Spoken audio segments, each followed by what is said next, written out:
नमस्कार दोस्तों। अच्छा फिर कभी का 21वां भाग।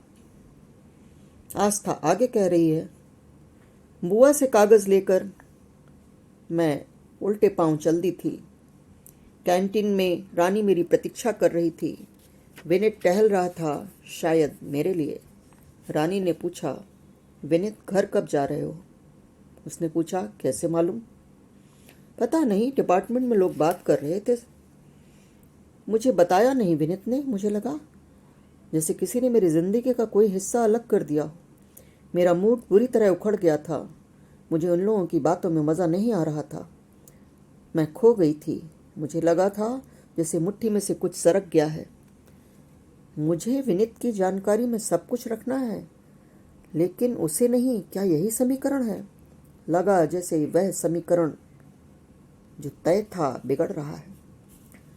हॉस्टल जाकर भी मैंने विनीत को फ़ोन नहीं किया, ना ही किसी से कोई बात की, ना ही उसका फ़ोन आया।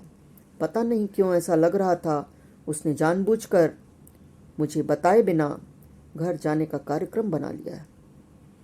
एक बार भी नहीं सोचा मुझे कैसा लगेगा, मुझे किसी दूसरे से पता चलेगा। दूसरा मन कह रहा था मुझे बताने की ज़रूरत क्या थी, वह स्वतंत्र था और कहीं भी आ जा सकता था। 2-3 दिन ऐसे ही बीत गए। अगले दिन विनीत का एक खत मेरे नाम आया। उसने लिखा, कैसी हो आस्था? मैं इतवार की सुबह यूनिवर्सिटी पहुंच रहा हूँ। डिपार्टमेंट में मुलाकात होगी। तुम्हारा विनीत। माय फॉल्ट, मैंने सोचा। इस खत को उसने पेपर कटिंग के फूलों और तमाम तस्वीरों के कोलाज से सजाया था। खत के अंतिम पृष्ठ में जो चित्र उसने बनाया था वह देखकर तो मेरा दिमाग ही उड़ गया। वह स्केचिंग पेंटिंग अच्छी करता है, लेकिन यह क्या?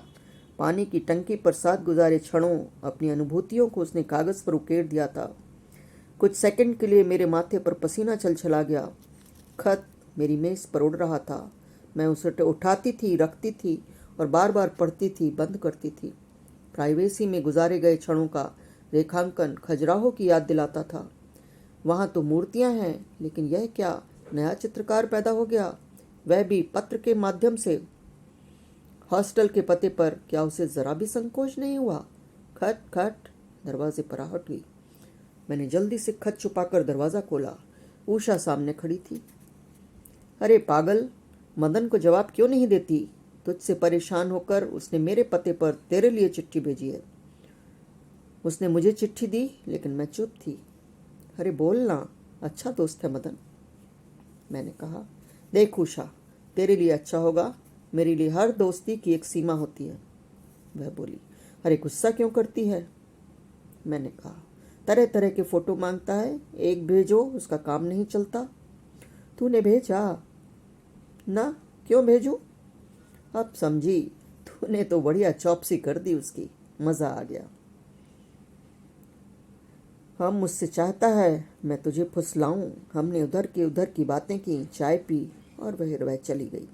मुझे लगा था सेक्स की किताब लेकर फ़ोटो खिंचाने वाला मदन जिस कारण से छूट गया, कहीं विनीत भी तो उसी मोड़ पर नहीं खड़ा है।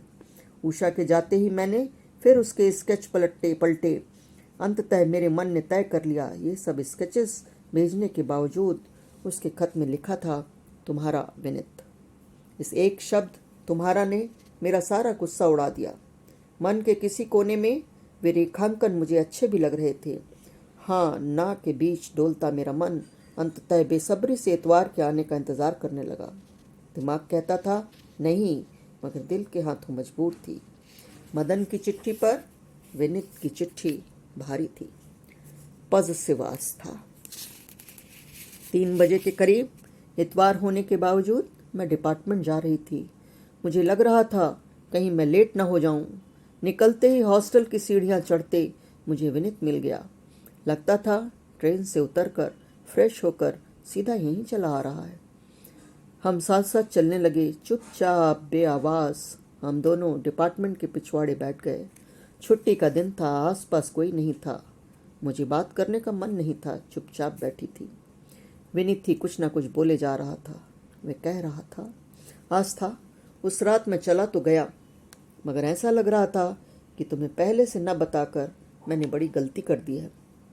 मैं बैठी बैठी उसका मुंह देखे जा रही थी और कुछ भी कहने की स्थिति में खुद को नहीं पा रही थी। आस्था, ऐसा हुआ कि उस दिन शाम मैं तुम्हें बताने वाला था कि मैं जाने वाला हूँ, मगर रानी वगैरह आ गई तो मैं चूक गया। हुआ यूं कि एक दिन पहले मेरे पिताजी का खत आया था। पहली बार जिंदगी में उन्होंने मेरी तारीफ करते हुए खत लिखा था। उन्होंने लिखा था कि मैं मैनिपुलेशन में बहुत अच्छा हूँ, साथ ही 1000 रुपये एक्स्ट्रा भेजे थे। मैं अपने आप को रोक नहीं पाया। मैंने कहा, हाँ, तुम भी लगता है तुम मैनिपुलेशन में बहुत अच्छे हो। मेरी खींच निकल रही थी। अरे छोड़ो, आगे सुनो। वह बोला, जाने के तो मैं चला गया था, लेकिन जब ट्रेन में मैंने सोचा कि तुम्हें बिना बताए जा रहा हूँ तो मुझे तुम्हारे चेहरे के बिगड़े भाव याद आ गए। मुझे लगा बड़ी गलती हो गई है। जाने के पहले मुझे तुमसे बात करनी चाहिए थी। चलो, इसने रियलाइज़ तो किया कि मुझे बताना चाहिए था। नमस्कार दोस्तों, आगे का किस्सा अगले वीडियो में।